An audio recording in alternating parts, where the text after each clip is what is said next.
Če ste kdaj iskali kamero za odročne lokacije, kjer ni elektrike in Wi-Fi signala, potem imam danes za vas nekaj posebnega. Ta nadzorna kamera je kot Chuck Norris med kamerami. Preživi vse, ne rabi elektrike in zna obračati glavo v vse smeri.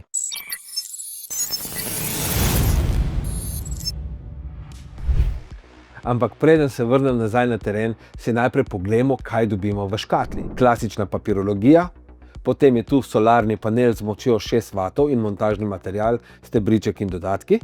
In pol je tu naš Chuck Norris Texas Ranger oziroma Go Ranger PT. Komplet je sestavljen iz 3 stvari: antena, kamera sama in ohišje za vertikalno montažo. Zraven dobimo še pas za pritrditev na recimo drevo ali steber, plus vijake za bolj permanentno namestitev na steno stavbe ali objekta. Na hrbtni strani kamere imamo stikalo za vklop in izklop, USB-C vhod za poln baterijo, navoj za pritrditev antene in reži za micro SD in nano SIM kartico. Reolink vam v paketu podari 32 GB veliko kartico, katero pa lahko zamenjate za večjo, podpira velikosti do 128 GB.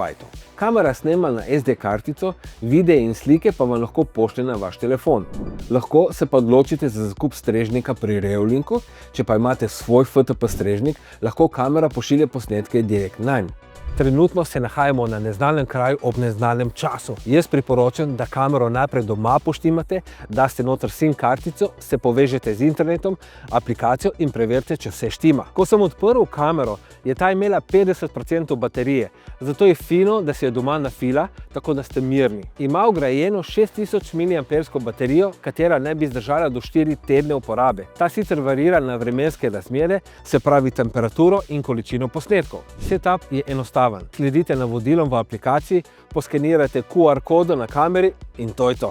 Aplikacija omogoča ogled v živo, pregledovanje posnetkov, nastavitve za zaznavanje gibanja, nastavitve kvalitete videa, lahko določite, da naredi samo slike, kamero naštimate, da zazna osebe, avte in živali. Ima pa tudi opcijo, da posname samo določene živali, kot so srne, srnjaki in porani. Izdelava je na nivoju. Kamera je masivna in robustna, narejena za uporabo zunaj. Je vodoodporna po IP64 standardu, kar pomeni, da prenese dež, prah in temperaturo od -10 do +55 stopinj Celzija, ne pa potopitve v vodo.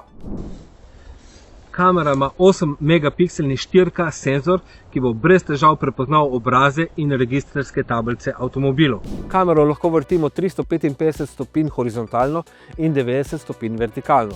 Zato tudi ime PT, Pan and Tilt oziroma po naše premikanje levo-desno, gor in dol. To je zelo uporabno, saj lahko z enega mesta pokrijete veliko območje. Kamera ima kristalno čist nočni vid, zahvaljujoč veliki zaslonki f1.6 in 8 infrared LED diodam brez sijaja, katere so posebej zasnovane za spremljanje divjih živali, saj so ponoči nevidne in jih tako ne motajo. Zaznavanje premikanja deluje odlično, saj kamera uporablja PIR senzor, ki zazna telesno toploto, tako da se ne sproži zaradi premikanja listja ali dežja. Poleg tega ima tudi AI zaznavanje ljudi in vozil, tako da vas ne bo bombardirala z obvestili vsakič, ko mimo preleti ptica ali pa se zamaje krošnja dreves. Ko kamera zazna premikanje, takoj pošlje obvestilo na telefon in začne snemati. Kako pa kamera dobi energijo? Kot sem že omenil, ima vgrajeno 6000 mAh veliko baterijo, zraven pa dobite še solarni panel, ki poskrbi, da je baterija vedno polna. Če je solarni panel pravilno nameščen na sončni lokaciji, kamera praktično nikoli ne ostane brez energije.